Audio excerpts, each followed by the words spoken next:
Atenção! Este vídeo tem sua legitimidade legal fundamentada na Constituição Federal de 1988, no artigo 5º, que diz que todos são iguais perante a lei, sem distinção de qualquer natureza, garantindo-se aos brasileiros e aos estrangeiros residentes no país a inviolável condição do direito à vida, à liberdade, à igualdade, à segurança, à propriedade nos termos seguintes. Incisos: é livre manifestação de pensamento, sendo vedado o anonimato. Inciso 9. É livre a expressão de atividade intelectual, artística, científica e de comunicação, independente de censura ou licença. Inciso 14.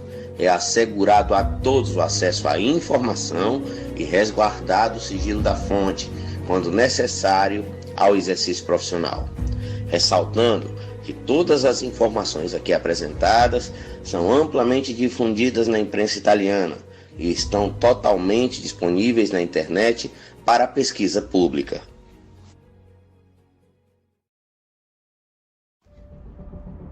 Inúmeras pessoas desaparecem pelo mundo todos os dias. Estima-se que no Brasil 200 mil pessoas desapareçam por ano. A ONU estima que 1.800.000 pessoas desapareçam em todo o planeta todo ano. Na Itália, são 2.000 pessoas por mês. É uma estimativa altíssima, sendo que na Itália existe uma peculiar característica.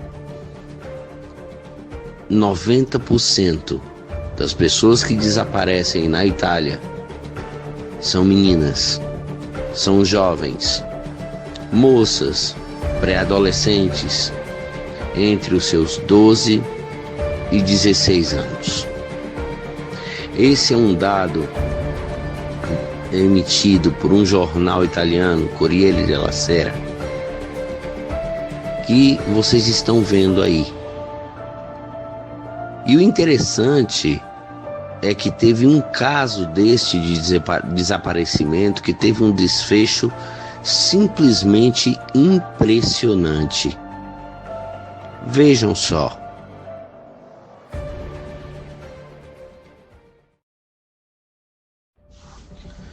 Na cidade de Potenza, uma cidade com 66.814 habitantes, na região da Basilicata, no sul da Itália, mais precisamente no dia 12 de setembro de 1993, uma jovem com 16 anos simplesmente desaparece.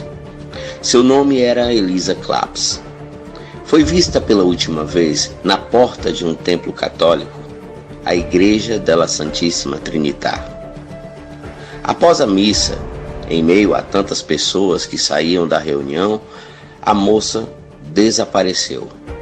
Foi vista pela última vez na porta da igreja, conversando com Danilo Restivo, um assíduo frequentante da igreja, um chegado amigo do então pároco daquela igreja, carinhosamente chamado por todos de Dom Mimi.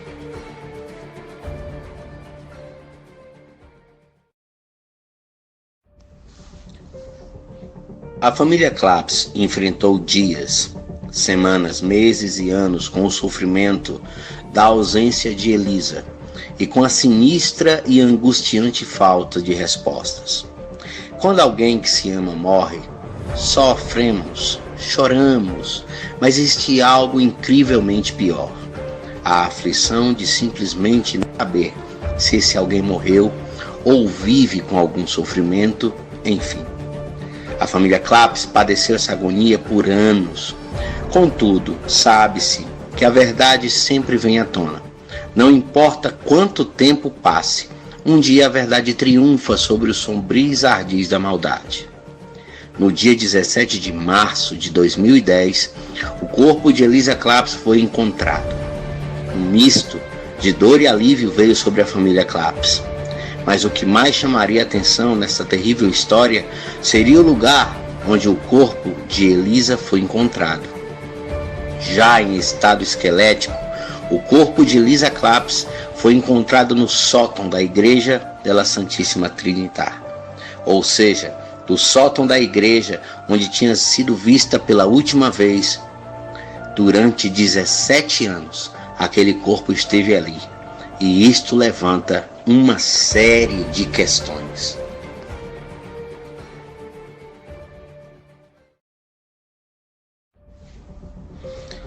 No dia 12 de setembro de 1993, Elisa Claps desapareceria.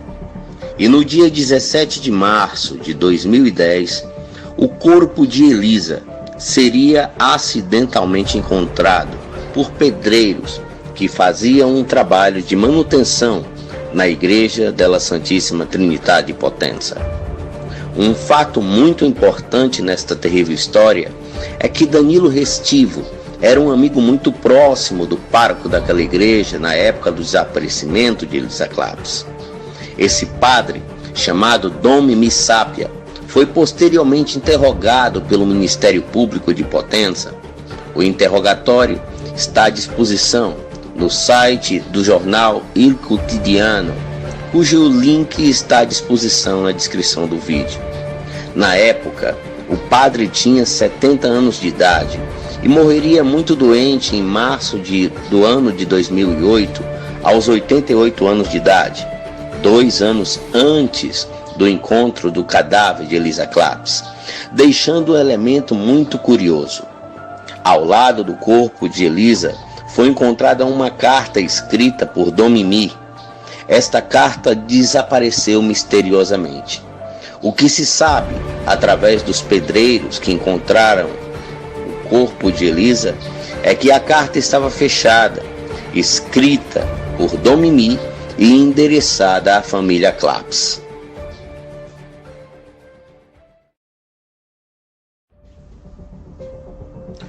É importante salientar um notório detalhe. Danilo Restivo sempre foi um rapaz estranho. Muitos jovens na comunidade da cidade de Potenza davam conta que Danilo Restivo tinha uma intrigante mania.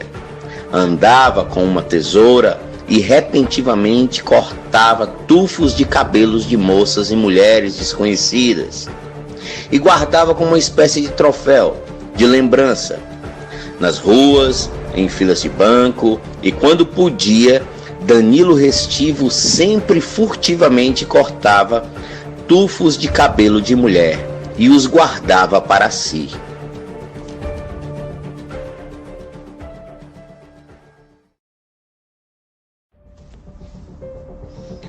O corpo foi encontrado usando a mesma roupa do dia do desaparecimento.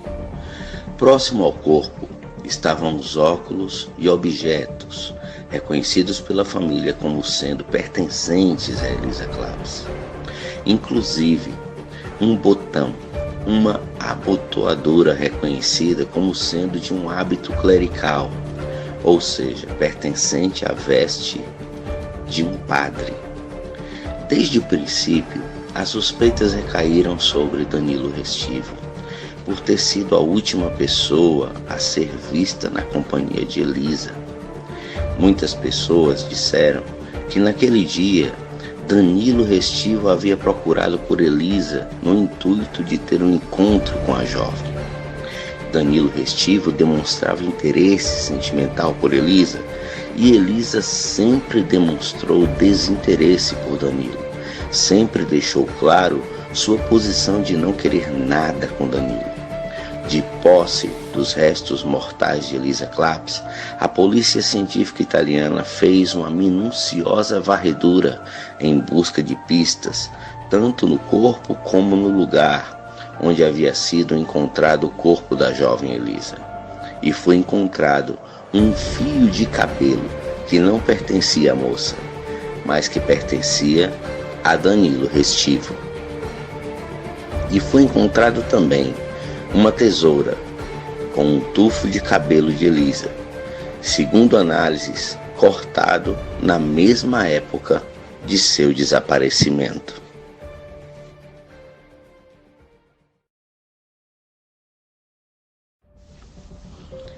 Espantosamente, antes do encontro do cadáver de Elisa Claps, no dia 17 de março de 2010, houve outras 2 datas em que supostamente o corpo já teria sido encontrado, mas o fato teria sido mantido em segredo. Número 1. Uma policial chamada Ana Espósito foi encontrada estranhamente morta em seu apartamento dentro do quartel, enforcada, no dia 12 de março de 2001, aos 35 anos. Ela investigava o caso de Elisa Claps.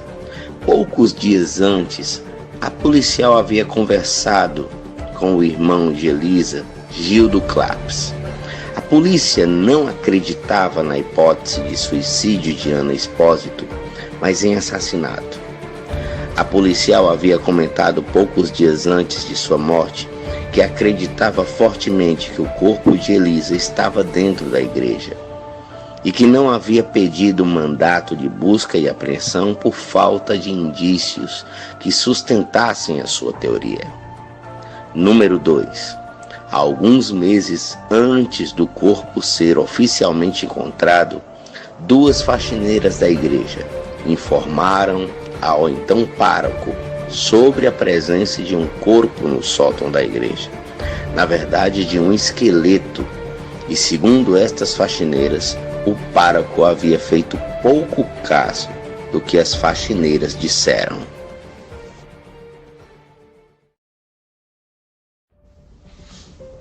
O conjunto dos fatos do caso Elisa Claps nos conduz a questões impossíveis de ser desconsideradas. Questão 1.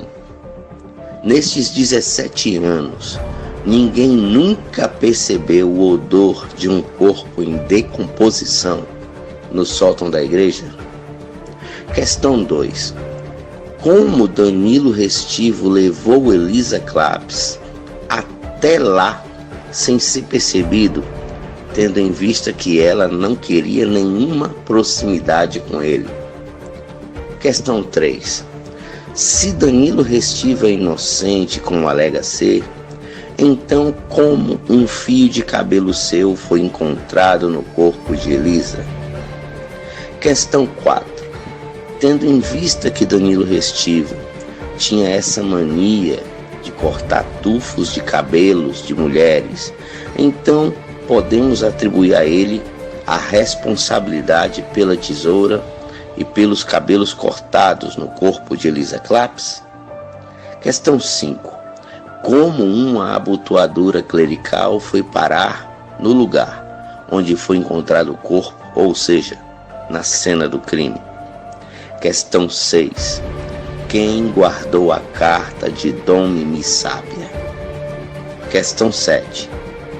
E o que dizia esta carta endereçada à família Claps? Questão 8. Por que a policial Ana Espósito não foi devidamente ouvida em sua teoria sobre o caso e, com isso, conseguido mandado de busca e apreensão para vasculhar a igreja? Questão 9. Se a polícia não acredita no suicídio de Ana Espósito, então por que pararam as investigações sobre a sua morte? Questão 10. Por que o pároco, alguns meses antes do encontro oficial do corpo, fez pouco caso das faxineiras e não informou as autoridades sobre a presença de um corpo nas dependências da igreja? Questão 11.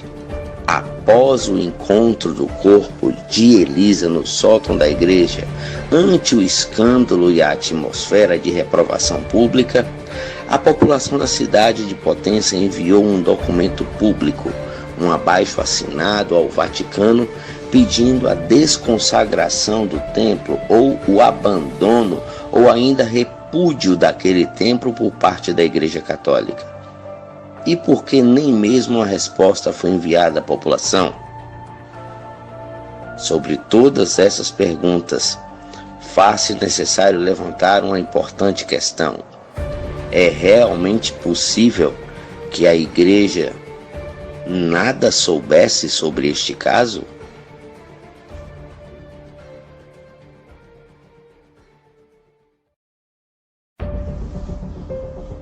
Possivelmente você deve pensar que o caso de Elisa Claps foi um caso isolado e que casos assim, com o sinistro envolvimento de religiosos e sua igreja, não existam fora deste caso. Mas lamentavelmente a realidade não é assim. Em setembro de 2002, Cristina Golinucci, da cidade de Cesena, na região de Forlì, de 21 anos de idade, saiu de casa para ir para o convento dos frades capuchinhos da cidade e desapareceu sem deixar vestígios. A moça foi se encontrar com o padre Lino, seu corriqueiro confessor, que estranhamente, ao ser indagado sobre o desaparecimento da moça, alegou jamais tê-la conhecido e declarou em seu depoimento que não tinha visto a moça chegar. Contudo, o carro da moça foi encontrado em frente ao convento. Deve-se lembrar também o caso de Emanuela Orlandi, que desapareceu misteriosamente em 22 de junho de 1983, dentro do Vaticano. O pai de Emanuela até hoje organiza protestos em frente ao Vaticano, exigindo respostas ou pelo menos esforço policial da parte do Vaticano, que é um Estado independente. As mães de Elisa Claps e Cristina Golinucci fundaram uma associação com o objetivo de apoiar as famílias dos inúmeros desaparecidos da Itália, a Associação Penélope. Agora eu vos pergunto, para onde vão as milhares de pessoas que desaparecem todos os dias?